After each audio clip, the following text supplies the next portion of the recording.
Captain, dual engine failure, loss of thrust. Okay, Captain, I've lost both the engines on my side. Mayday, mayday, mayday. Air India 171. There are still unanswered questions surrounding the Air India crash. The Boeing 787 Dreamliner has a stellar safety record. This is the first fatal crash. Now, investigators are studying the cockpit voice recorder from the Air India. Investigators are looking to answer. Air India flight 171 Ahmedabad से London जाने वाली एक Boeing Dreamliner flight और flight में 242 लोग सवार थे। तारीख थी 12 जून 2025। ड्रीमलाइनर एयरक्राफ्ट ने दोपहर के 1 घंटे 38 मिनट बजे अहमदाबाद से उड़ान भरी थी। सब सिस्टम नॉर्मल दिख रहा था, लेकिन टेक ऑफ भरने के सिर्फ 1 मिनट के अंदर अचानक प्लेन लगातार नीचे की तरफ जाने लगता है। पर पायलट ने मैन्युअली कंट्रोल लेने की कोशिश की। प्लेन के विंग्स हवा में लिफ्ट तो बना रहे थे, लेकिन थ्रस्ट अनइक्वल होने की वजह से प्लेन धीरे धीरे जमीन की तरफ झुकने लगा। लेकिन प्लेन के दोनों इंजन बराबर थ्रस्ट नहीं दे रहे थे और एक तरह से दोनों इंजन ऑफ हो गए थे। एक्सपर्ट्स के हिसाब से 99% चांस हैं कि ये क्रैश एक टोटल पावर लॉस की वजह से हुआ। इसका सबसे बड़ा कारण था ऑटो थ्रोटल सिस्टम में गड़बड़ी। बोइंग के प्लेन में एक एडवांस्ड ऑटो पावर सिस्टम होता है जो दोनों इंजन को ऑटोमेटिकली सही थ्रस्ट देता है, लेकिन इस केस में उस सिस्टम ने अचानक दोनों इंजनों को बहुत लो पावर देना शुरू कर दिया। मतलब पायलट को लगा सब नॉर्मल है, पर सिस्टम ने अंदर ही अंदर पावर हटा दी। ये एक तरह का ग्लिच था, सिस्टम फेलियर, जिसकी वार्निंग तक नहीं। और जब इतने बड़े प्लेन में इंजन से पावर आनी बंद हो जाए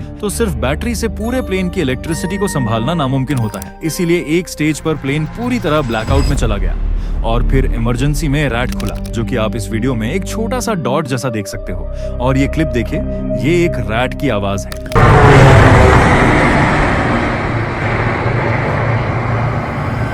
जो कि नॉर्मल प्लेन की आवाज से काफी डिफरेंट है, जिसे ये कंफर्म होता है कि प्लेन में कोई प्रॉब्लम है। भाई, ये रैट एक छोटा सा विंडमिल जैसा डिवाइस होता है जो एयर प्रेशर से स्पिन होता है और उससे इलेक्ट्रिसिटी जनरेट होती है ताकि minimum systems, radio, control, display चल सकें। रैट खुलना ये सिम्टम है, न कि रूट कॉज। इसका मतलब सिस्टम पहले ही कोलैप्स कर चुका था। ATC रिकॉर्डिंग्स में पायलट की आखिरी वॉइस थी, Thrust not achieved. Falling. Mayday.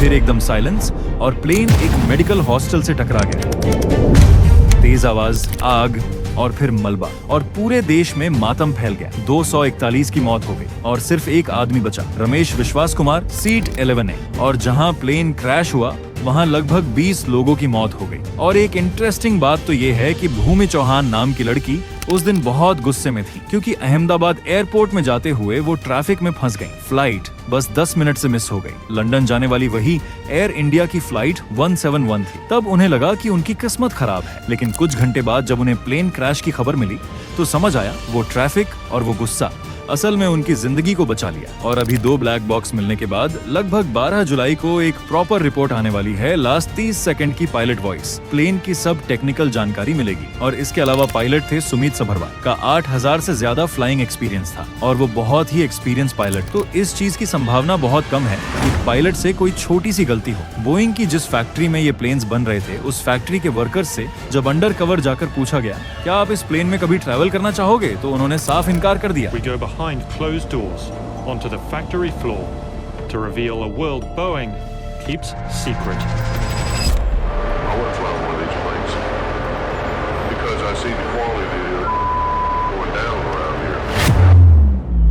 ड्रीमलाइनर्स के अंदर खराब पार्ट्स लगाए गए हैं। कई बारी मेटल के टुकड़े जैसा मलबा इन प्लेन्स के अंदर ही छोड़ दिया जाता है और इन वायलेशंस को ना रिपोर्ट करने का इन पर प्रेशर बनाया जाता है। सुनीता विलियम्स और एक और एस्ट्रोनॉट को बोइंग के रॉकेट से स्पेस स्टेशन भेजा गया था, लेकिन स्पेसक्राफ्ट में हीलियम लीक्स और इंजन फेलियर निकले, जिससे एस्ट्रोनॉट्स को कई महीनों तक स्पेस में फंसे रहे। बोइंग एक अमेरिकन कंपनी है और उस पर कई बार ये आरोप लगे हैं कि वो अपने फायदे के लिए सस्ते और लो क्वालिटी पार्ट्स का इस्तेमाल करती है। कई बार उसके सिस्टम्स में साइलेंट फेलियर्स हुए हैं बिना किसी प्रॉपर वार्निंग के। दूसरी तरफ उसकी राइवल कंपनी है एयरबस, जो एक यूरोपियन कंपनी है और वो ओवरऑल क्वालिटी और सिस्टम रिलायबिलिटी में बेहतर मानी जाती है। एयरबस के ज्यादातर हादसों में वजह होती है पायलट एरर, लेकिन बोइंग के कई हादसे सीधे सिस्टम डिजाइन फ्लॉज और खराब इंजीनियरिंग डिसीजंस की वजह से हुए हैं। और यही सबसे बड़ा फर्क है इन दोनों कंपनियों में।